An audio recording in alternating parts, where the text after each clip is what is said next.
Hello student study सहेली में मैं सहेली आज जो टॉपिक कवर करने जा रही हूँ उनकी शीर्षक क्या है, the making of nationalism in Europe. पहले तो आप जान चुके हैं the making of nationalism Europe के बारे में। अब जाके हम उनकी क्वेश्चन आंसर्स जो है उनको कवर करेंगे, ठीक है। तो देखो पहला प्रश्न क्या दिया हुआ है, why were Germany Italy and Switzerland not nation state. मतलब यहाँ पर मेंशन होगा not mentioned nation state till the 18th century. तो 18th सेंचुरी तक क्यों इस देशों को, यूरोप की वेस्टर्न कंट्री में बिलोंग करते हैं, तो जर्मनी इटली और स्विट्ज़रलैंड को नेशन स्टेट क्यों कहा नहीं जाता था। आंसर क्या होगा, जर्मनी और इटली और स्विट्ज़रलैंड जो है उनमें डिवाइडेड किंगडम्स थे, डचीज कैंटन्स वगैरह थे जो फ्यूडलिज्म की और दिशा रखते हैं।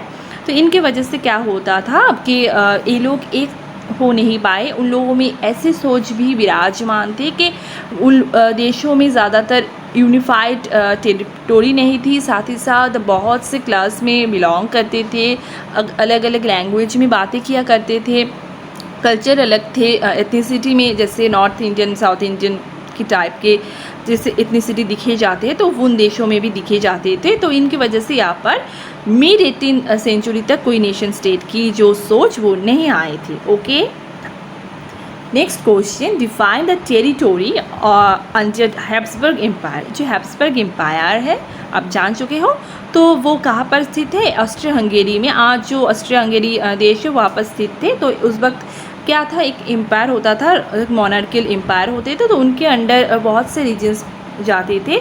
जिस प्रकार से यहाँ पर अल्पाइन रीजन्स है, टायरोल की, ऑस्ट्रिया है, सुदेटानलैंड है, बोहेमिया जो आज जर्मनी की ही अंतर्गत हो सकते हैं, लोम्बार्डी वेनेशिया जो है वो नॉर्थ ईस्टर्न इटाली में जाते हैं, और गैलिशिया जहाँ पर लोग किस भाषा में बात करते हैं, पोलिश में। ज़्यादातर जो एरिस्टोक्रेट क्लास होते हैं, हंगेरी है, हंगेरी में ज़्यादातर लोग मैगियर में बातें करते हैं और कुछ डायलेक्ट्स में ही बातें क्या करते हैं, मतलब जो लोकल आदमी होते थे या जो मतलब एक आम इंसान होते थे। क्वेश्चन 3 में क्या है, write down the features of aristocrats. जो एरिस्टोक्रेट्स मतलब जो उच्च घराने के लोग होते थे उनमें किस प्रकार की जो फीचर्स है वो दिखे जाते थे। देखो सोशली, पॉलिटिकली और इकोनॉमिकली जो क्लास होते थे बहुत ही एलिट क्लास होते थे। उन लोगों के पास पैसा था, समाज में बहुत ही ज़्यादा सम्मान थे, बहुत ज़्यादा पॉलिटिकल जो पावर उनके हाथों में थे, तो डोमिनेंट सेक्शंस वो लोग बन चुके थे यूरोप में। हाल ही के जो मिडिल क्लास होते थे जिसमें इंडस्ट्रियलिस्ट बिलोंग करते थे, उन लोगों के पास भी पैसे थे पर उन लोगों में रिस्पेक्ट ज़्यादा दिखे नहीं, उन लोगों के ऊपर रिस्पेक्ट नहीं दिखे जाते थे, पर इन लोगों में रिस्पेक्ट भी था, बहुत से पावर्स थे, ठीक है।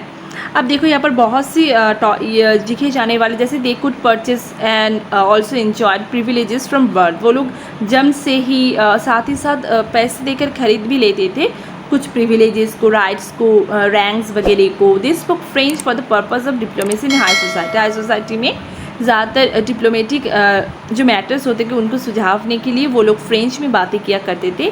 Their families were often connected by the ties of marriage. उस ज़माने में तो जो मैरिज होते थे ज़्यादातर डावरी के बदले में ही होते थे, दोनों के घर एरिस्टोक्रेट होते तभी जाकर शादी किया करते थे, तो अलाउ वो सब लेना पड़ता था, ठीक है। बहुत से ऐसे सिचुएशंस थे, मैनर्स पाते थे डाउरी में, ऐसे हालत थे उस ज़माने में। They own first states of eastern northern Europe में बहुत ज़्यादा स्टेट रखे थे। साथ ही साथ जो कंट्री साइड में कहो या जो टाउन के एरियाज़ में कहो तो वहाँ पे भी उन लोगों के ज़मीन जायगे बहुत ही ज़्यादा थे। वेस्टर्न पार्ट में इंडस्ट्रियल एरियाज़ को बढ़ावा देने की वजह से ऐसा शायद नहीं हो पाए थे, जो भी हो। अब देखो, what is the difference between the powerful aristocracy and the majority of the population in Europe.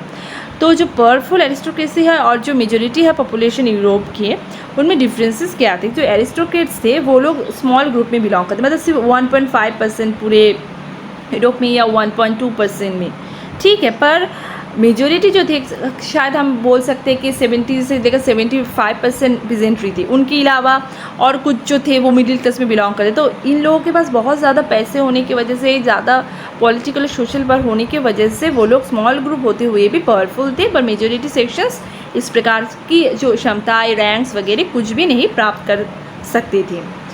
यहाँ पर दिख नहीं जा रहा है पर अच्छी तरीके से देख लो। Name the new social group who rediscover the idea of liberalism. Liberalism जो आइडिया है तो उन लोग ऐसे सोचो कि इन लोगों ने रिडिस्कवर किया था नए रूप से।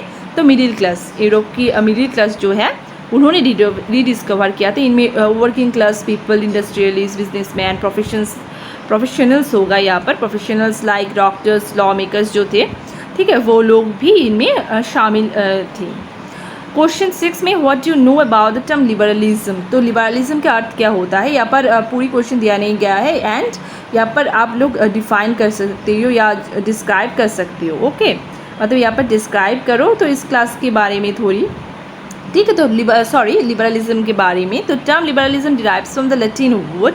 लैटिन में जो लोग बातें किया करते थे, तो लैटिन एक आर्यन लैंग्वेज की एक टाइप है लैटिन। तो इनमें वर्ड लिबार का अर्थ होता है फ्री मतलब क्या होता है, किसी भी प्रकार का जो फ्रीडम प्राप्त करना, ठीक है। तो for the middle classes in the early 19th century Europe liberalism explain freedom for the individual. सबके लिए, हर एक आदमी, हर एक इंसान के लिए जो फ्रीडम, उनकी बात यहाँ पर कहा गया है। साथ ही साथ इक्वालिटी बिफोर लॉ भी यहाँ पर इनकी बात भी कहा गया है, मतलब कानून की नज़र में सबकी समानता की बात भी यहाँ पर कहा गया है। What was the structure, political structure of the term liberalism during the French revolution. तो रेवोल्यूशन के पीरियड में भी आप बात सकते हैं, या 18th सेंचुरी यहाँ पर मेंशन करना ज़रूरी है कि 18th सेंचुरी में कहो या फ्रेंच रेवोल्यूशन के टाइम में जो पॉलिटिकल स्ट्रक्चर थे। देखो जो लिबरलिज्म है आप लोग को पहले जान चुके, तो इनकी दो स्पेयर होते थे, इकोनॉमिक और दूसरा पॉलिटिकल। तो हम पॉलिटिकल स्पेयर के या जो स्ट्रक्चर है उनके बारे में ध्यान देंगे। The term liberalism politically defines the idea of equality. The idea of equality जो है उनके ऊपर ध्यान देते हैं। द फ्रीडम फॉर इंडिविजुअल, हर एक के लिए जो फ्रीडम की बात कहा गया है। It emphasise the concept of government by consent, ठीक है, मतलब किसकी मतदान के द्वारा ही निर्वाचित किए गए सरकार, मतलब ज़्यादातर डेमोक्रेसी में जो दिखाए जाते हैं, रिपब्लिक में जो दिखे जाते हैं, तो उनमें उनकी कॉन्सेप्ट भी यहाँ पर बात किया गया है। साथ ही साथ देखो क्या है, it demands the end of all kinds of privileges. जो समाज होते थे, मतलब उच्च वर्ग जो होते थे, वो लोग पूरे तरीके से जो समाज में जितनी प्रकार की प्रिविलेजेस हो, जिस सुविधाएं, वो सब प्राप्त करते थे, ठीक है। तो इनकी एंड हो जाए, इनकी समाप्त हो जाए सब सारी प्रिविलेजेस को, इनकी बात भी कहा गया है। Proper representative government to parliamentary system की लागू हो। इंग्लैंड में पहला पार्लियामेंट्री सिस्टम लागू हुए थे, तो यहाँ पर प्रॉपर रिप्रेजेंटेटिव बैठे, पार्लियामेंट्री जो संसदीय गणतंत्र है उनकी बात किया गया है। Adult franchise, right to property, संपत्ति की अधिकार, फ्रेंचाइज मतलब मतदान करने की जो अधिकार है, उनके बारे में कहा गया है। Question 8, explain the features of economic liberalism. मैंने कहा क्या बोला ही था कि इकोनॉमिक स्पेयर है एक और दूसरी क्या है, पॉलिटिकल। तो यहाँ पर आपको इकोनॉमिक स्पेयर के बारे में भी कहना है। अब देखो पहला क्या है, the economic liberalism is an economic ideology based on strong support for the market economy. Market economy मतलब क्या होता है, यहाँ पर अगर आप किसी भी प्रकार चीज़ का उत्पादन करते हो तो उसको बेचने की सोच भी रखना चाहिए कि बेच कर किस प्रकार से पैसा उछाला जाए, ठीक है, नुकसान ना हो। तो प्राइवेट प्रॉपर्टी की बात भी कहा गया है प्रोडक्शंस की ओर से।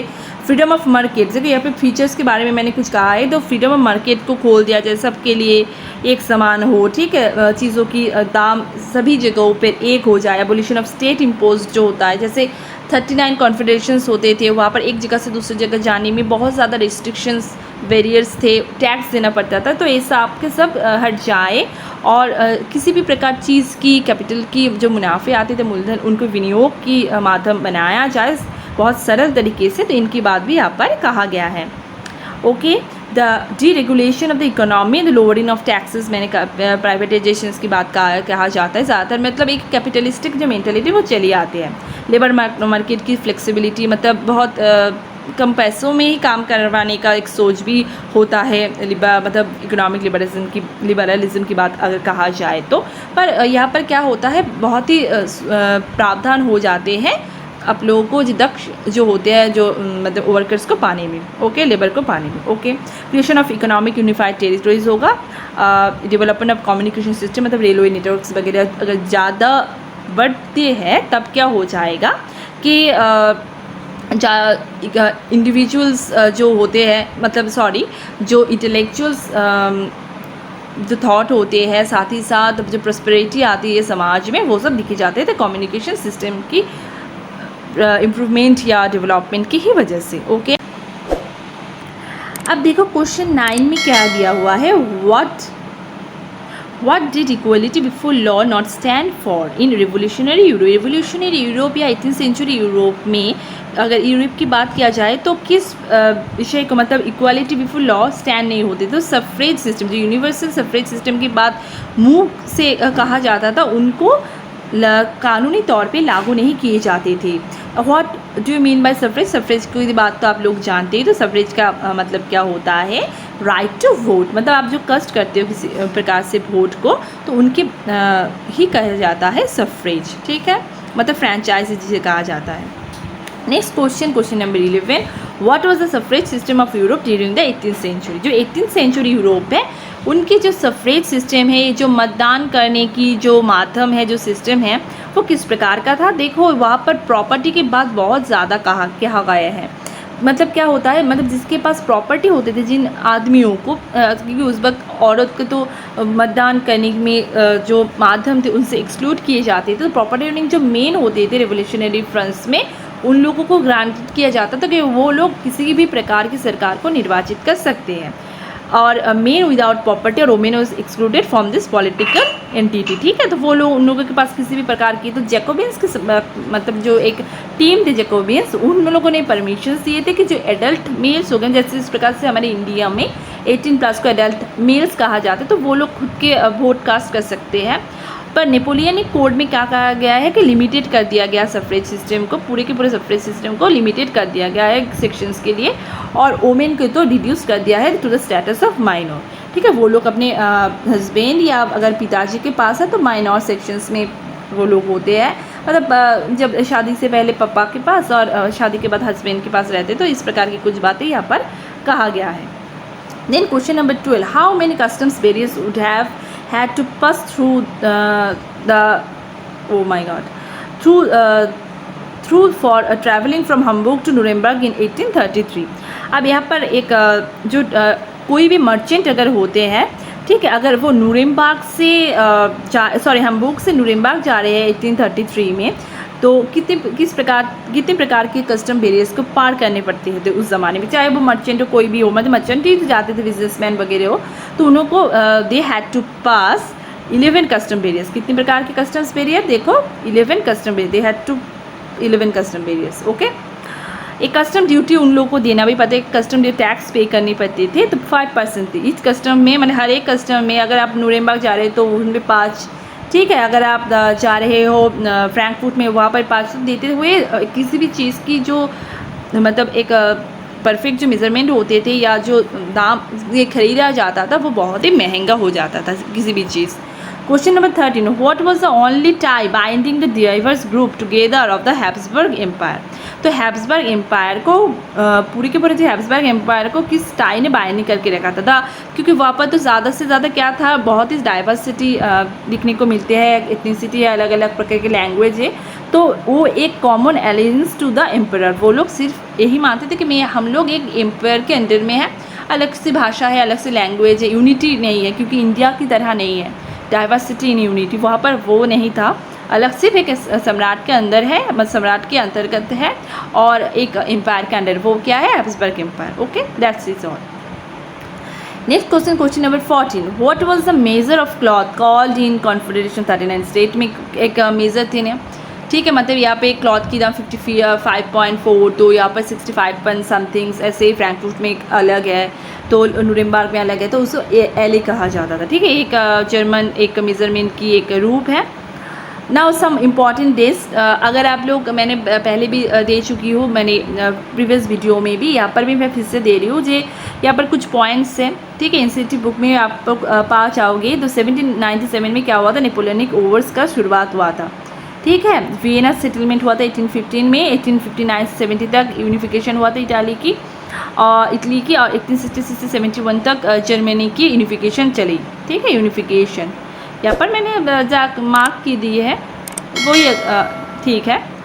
ओके, नहीं, coming to the when did Zollverein from, Zollverein जो है ठीक है, वो कब फॉर्म हुआ था? 1834 में जुल्फिराइन हुआ था। मतलब उस वक्त तो बैरियर्स ज़्यादा थे, उन लोगों के पास डिफरेंस थे, बहुत ज़्यादा टैक्स देने पड़ते थे, तो इनकी वजह से व्यावसायिक संप्रदाय ने एक सोचा कि इस प्रकार की ऐसा तो नहीं चलेगा, चीज़ों की महंगाई ज़्यादा होने की वजह से नुकसान हो रहा है, तो उन लोगों ने एक कस्टम यूनियन खोले, तो उसे जुल्फिराइन कहा जाता है।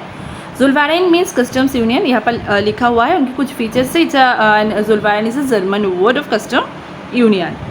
And now features, it was formed at the initiative of Prussia की इनिशिएटिव से ही बना हुआ था, and join by most of the German से, जो अलग से जर्मन स्टेट्स थे दूसरे, वो लोग भी ज्वाइन किए थे उनके साथ। इट एबोलिश टैरिफ, जो बैरियर्स थे, जहाँ पर मैंने कहा 11 टैरिफ बैरियर्स थे, कस्टम्स ड्यूटीज़ के दौरान 5% कस्टम ड्यूटी उन लोगों को देनी पड़ती थी, तो वो लोग एबोलिश, उस सभी चीज़ों को एबोलिश किया गया। Reduce the number of currency, बहुत से करेंसी थे, अलग अलग प्रदेश में अलग अलग करेंसीज यूज़ की जाती, 30 से लेकर 2, मतलब जितनी प्रकार के स्टेट्स वहाँ पर ज्वाइन किए, तो इस प्रकार से घटते हुए वहाँ पर 2 हो गया, नंबर 2 हो गया करेंसीज की संख्या है। The creation of railway network, बहुत ज़्यादा उस ज़माने में बहुत अच्छे चले। फर्दर स्टिमुलेटेड मोबिलिटी, मतलब एक जगह से दूसरी जगह जाने से क्या होता है, जो गतिशीलता आ जाती है, उनकी बात तो कुछ और अलग सी होती है। इनकी वजह से क्या होता है कि नेशनल सेंटिमेंट रेज कर जाता है कि हम तो एक ही देश में रहते हैं, एक ही टाइप के लोग के, चाहे हम लोग अलग से डायलेक्ट में भाषा या अलग से लैंग्वेज में बातें किया करते हैं, पर ऐसा नहीं होता है। तब जाके यूनिटी की जो सोच है वो उभर कर आते हैं, तो प्रोविंशियल इंटरेस्ट ज़्यादा हो जाते हैं, एडुकेटेड होते हैं लोग, इंटेलेक्चुअल जो प्रॉस्पेरिटी होते हैं, ठीक है, एक आदान और प्रदान करने की जो माध्यम, वो सब बन जाते हैं, मतलब आप लोग गिव एंड टेक पॉलिसी हो जाते हैं।